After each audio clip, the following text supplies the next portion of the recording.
Special ఏముంది ఈరోజు మా స్పెషల్ సండే స్పెషల్ మా చికెన్ దమ్ బిర్యానీ చేసినండి.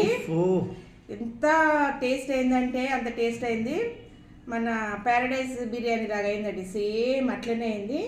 ఇవన్నీ అన్నీ కావాలంటే లింక్ కావాలంటే చూడండి, పెట్టాను, చూస్తా, టేస్ట్ చూసి చేస్తా.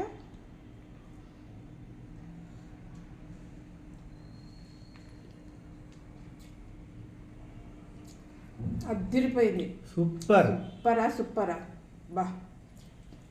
మటన్ కూడా ఎంత మంచిగా ఉడుకుతుందేవా. చికెన్ మటన్ అంటున్నాను. చికెన్ బిర్యానీ బా, అన్ని ఉప్పు కారం అన్ని కరెక్ట్ సరిపోయింది. చాలా టేస్ట్ అయిందండి. మనం ఇంట్లో చేసుకొని బయట తినే అవసరమే లేదు, మనం ఇంట్లో తినాలి. నైసా, సూపర్, అదృస్. నడు నువ్వు కూడా వేసుకుంది పా. అదిరిపోయింది.